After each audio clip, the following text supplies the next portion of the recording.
Ladies and gentlemen, Raiders Nation, buckle up because if you're anything like me, your heart's been through the ringer these past few weeks. Picture this, it's a crisp October evening in the neon glow of Las Vegas, Allegiant Stadium humming with that electric energy we all crave, but instead of the silver and black charging out like the warriors they are, we're left watching a team that's stumbling, fumbling, and just plain struggling to find its footing. How did a squad loaded with talent, guys who were supposed to contend in the brutal AFC West, end up staring down the barrel of a 4-game losing skid after that glimmer of hope in Week 1? Tonight, we're diving deep into the storm that's hit the Las Vegas Raiders, with the biggest thundercloud hanging over the return of star tight end Brock Bowers. Is he the missing piece to turn this ship around, or are we witnessing the start of a season that could redefine rock bottom for Raider Nation?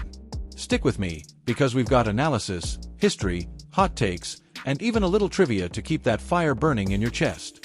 Let's start with the cold hard facts that have us all pacing the sidelines like over-caffeinated coaches. The Raiders sit at 1-4, folks, a record that feels like a gut punch after the offseason buzz. They snatched that opening win, sure, but since then, it's been a parade of heartbreak, losses piling up faster than empty beer cups at a tailgate. And at the helm of this offense, none other than veteran quarterback Geno Smith, who's been turning the ball over like it's going out of style. 9 interceptions in just 5 games. That's not just bad, that's NFL worst territory, a stat line that has defensive coordinators across the league licking their chops. Remember when Geno was lighting it up in Seattle a couple years back, threading needles and extending plays like a magician? Well, in the black hole of this Raiders offense, it's like he's forgotten his sleight-of-hand tricks. Those picks aren't just numbers on a sheet. They're momentum killers, game changers that have the silver and black playing catch-up from the snap. You can't win in this league if your signal caller is gift-wrapping possessions for the enemy. It's brutal, it's frustrating, and it's got Raider fans everywhere, from the diehards in Oakland's old Coliseum parking lots to the fresh converts packing Allegiant, scratching their heads and yelling at their TVs. But hey, let's not bury the lead here. The real dagger twisting in the heart of this team right now is the absence of Brock Bowers, that dynamic tight end who's become the Swiss Army knife of the Raiders' attack.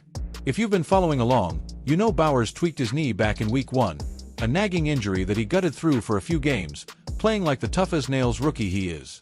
But come Week 5, the medical staff pulled the plug, and he sat out for the first time. Head coach Pete Carroll, yeah, that's right, the legendary Pete Carroll, who brought his Trojan energy to the desert and promised a rebuild with bite, gave us the update straight, Brock's week to week. Those words hung in the air like a missed field goal in a tie game. Week to week means uncertainty, means hope mixed with dread, means the Raiders are holding their breath until that knee's back to 100%. And trust me, they need him yesterday. Now, let's zoom in on why Bowers is this critical. Drafted just last year out of Georgia, where he was a 2-time national champ and the kind of player who makes college highlight reels look easy, Brock burst onto the NFL scene with expectations sky high.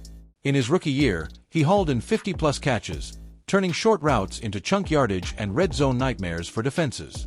But this sophomore slump? It's not all on him. The Raiders' offense has been a patchwork quilt of miscues.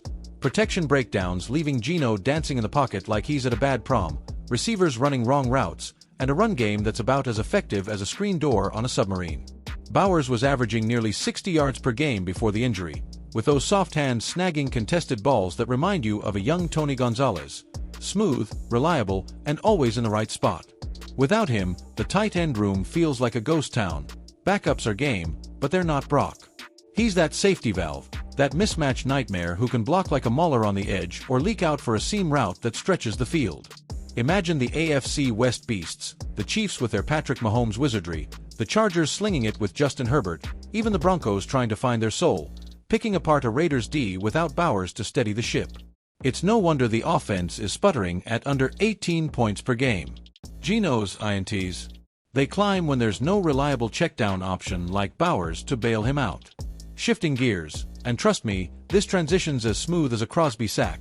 Let's talk defense, because if there's one silver lining in this storm cloud, it's supposed to be that ferocious Raiders front.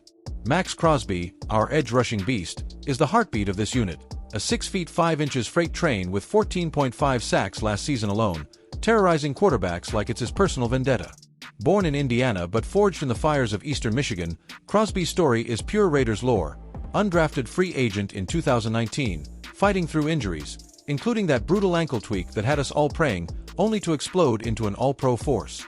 He's got that "just win, baby" tattooed on his soul, sacking foes with a vengeance that echoes the glory days of Howie Long, that Hall of Famer who anchored the 80s defenses and still trash talks on TV like it's Sunday. But lately, the D's been leaky as a sieve. Over the last 3 games, they've allowed 28 points per outing, with the secondary, guys like Nate Hobbs and Jack Jones, getting torched on deep balls. No pressure up front means QBs like Josh Allen or whoever's under center for the Bills have all day to dissect the back end. And turnovers? Zilch. The Raiders forced just 2 picks league-wide in those losses, when they used to swarm like angry hornets, picking off balls and flipping fields. Why the dip? Partly fatigue, playing a divisional slate early wears on you, but mostly, it's the lack of that complementary football we crave. Offense can't sustain drives, so the defense is on the field too long, gasping for air by the fourth quarter. Remember the 2021 season, when under interim coach Rich Bisaccia, this D held opponents to under 20 a game en route to that surprise playoff push? That was Raiders' resilience at its finest, the kind that turned a 3-5 start into magic. Stats-wise, compare this year's 1-4 to last. Sacks down 20%, yards allowed up 15%, and red zone efficiency? A dismal 65% stop rate versus 78% before. It's not panic time yet, but Pete Carroll's got to scheme smarter. Maybe blitz packages with Christian Wilkins crashing the interior, or zone drops to bait those underneath throws. Expert take. I chatted with a fictional scout buddy of mine, old Silver Fox Ramirez, who whispered over a post-game brew, "Look, the Raiders' D is like a classic muscle car, powerful, but if you don't tune the engine, it stalls. Get Crosby a running mate who can spell him, and watch the magic." Speaking of history, let's take a breath and rewind the clock, because nothing fuels Raider Nation like those glory tales. Born in the gritty streets of Oakland in 1960, the Raiders were Al Davis's rebel yell against the NFL establishment. Silver pants, pirate hooks, and an attitude that said, commitment to excellence wasn't just a slogan, it was war paint. 3 Super Bowls in the 70s and 80s, 11 over the Vikings, 15 edging the Eagles, 18 dismantling Washington, cemented legends like Marcus Allen, that elusive back who danced 198 yards in Super Bowl 18, or Jim Plunkett, the comeback kid slinging to Cliff Branch for those iconic bombs. Fast forward to the Vegas era, 2020 moved to Allegiant, that $1.9 billion palace with its torchlit torch and views of the Strip, turning tailgates into Vegas spectacles. But rivalries? Oh, they burn eternal. The Chiefs. That annual bloodbath, from the holy roller flea flicker in '78 to last year's heartbreaker where Mahomes toyed with us like a cat with yarn. Chargers. Powder blue pretenders, but Justin Herbert's got that gunslinger arm that keeps the bolts dangerous. Broncos. Sean Payton's trying to resurrect the Orange Crush, but let's not forget Von Miller's sacks on our guys. These divisional wars are why we love the AFC West, every snap a knife fight, every win a badge of honor. Now, imagine this. I'm ringside at a fictional presser, mic in hand, cornering Pete Carroll after practice. "Coach," I say, "Bauer's out. Does this expose the offense's depth issues?" Pete leans in, that Seattle cool masking the fire. "Kid's a warrior, but we're building a unit here. Gino's got the tools. We just gotta protect him better." Bowers. "He'll be back slinging blocks and snags soon enough. Raider Nation, trust the process. We're tougher than this skid." Cut to the locker room, where Max Crosby's pounding a dummy bag, sweat flying. I pull him aside. "Max, D's bending, how do you rally?" He grins, that gap-toothed warrior smile. "Brother, we don't bend, we break him. Give me one more rusher, and quarterbacks'll be seeing ghosts. For the nation, we fight." And from a fan in section 142, decked in black and silver face paint, "This hurts, but it's Raiders football, down but never out. Bowers returns, we roar." Looking ahead, what's the crystal ball say? If Bowers misses another week, say, week 6 against the Steelers, that knee timeline stretches, and the offense grinds to a halt, potentially dropping them to 1-6 and staring at a top 5 draft pick come April. But flip the script.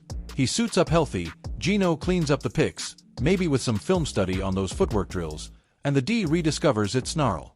Suddenly, 6-5 by the bye, sneaking into the wild card like interlopers. Playoff implications? Huge.